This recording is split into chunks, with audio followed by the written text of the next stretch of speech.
We have literally received a ton of information in the last StarCitizen monthly report regarding the future direction of the game and what we should be expecting in the near future. So let's get started and take a look at what we should be anticipating for the next couple of months. And we are starting with NPCs, and it looks like they are going to be able to open doors and airlocks. I think that outdoor environments have always been a weak point for NPCs, but it's true that CIG have improved their traversal abilities recently. For example, if you leave your ship open, hostile NPCs may board it and hunt you down in your own ship, and with the ability to open doors, they will become even more dangerous. This could also open the gates to NPCs populating outposts, which desperately still feel lifeless after all these years, and it's about time that we see civilians doing their own things at these locations.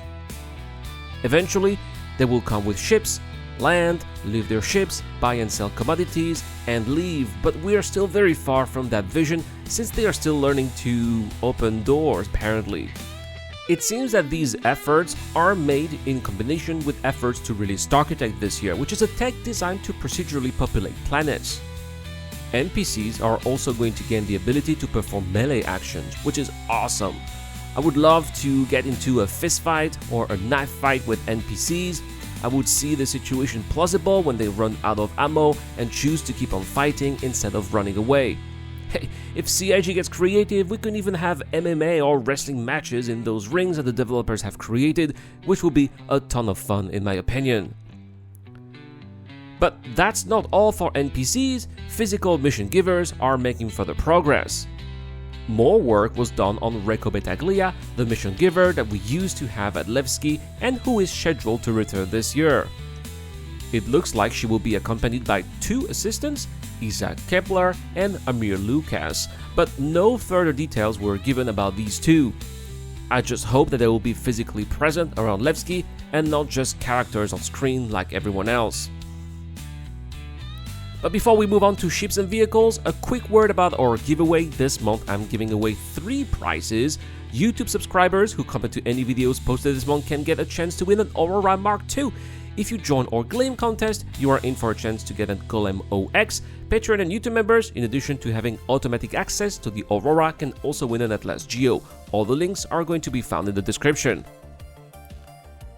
So, moving on to ships and vehicles. There's nothing much that we didn't know in the monthly report. DefenseCon is around the corner, and CIG have already shown pictures of upcoming ships, including the Drake Pitbull, Aegis Tiburon, Misk Starlight, and Origin M80. And by the time I release this video, we might even see more pictures of other ships, like perhaps the new Kruger medium fighter. However, these are not the only ships that CIG are working on. There are more ships in the white box and Greybox phases that are still unannounced and that I believe we will see at this year's Intergalactic Aerospace Expo. One ship that is entering Greybox phase is the Drake Kraken, and while the Kraken will not release this year, CIG have already confirmed that, we cannot rule out the possibility of the exterior of the ship to be present at this year's Intergalactic Aerospace Expo, just like what they did with the Polaris when it was in development. Next, we'll talk about gameplay a little bit, and it seems like we're about to craft vehicle components. For those who tried Alpha 4.8 PTU, which is going to release to live next week, this is not a surprise because the blueprints are already being given as mission rewards, and it looks like the ability to craft these components is coming really soon, and I'm really excited for this as it's going to give us even more reasons to play the game. But even more exciting is the progress made on StarWear. StarWear, which was confirmed in the last episode of Inside StarCitizen to be coming this year, and it's going to give us the ability to mix armor and clothing together, which is going to give some really cool combinations, and our characters are going to look even better than they currently do. As far as I'm concerned, as a machinima maker, this is absolutely perfect, as it's really going to allow us to fulfill the visual vision we have for our characters on screen, and I cannot wait for it to finally arrive. After that, there was a huge part about the work done on tech, and I'm going to skip most of the details here because it's very technical, and in the end, what we care about is whether the game works or not. It's worth noting, however, that social tools are progressing and the devs are working on improving the chat system, along with the friend system and the party system. These are systems that do need top priority, in my opinion, as it happens a lot that friends don't see each other online and that party members don't see party markers, which is very problematic when playing in groups.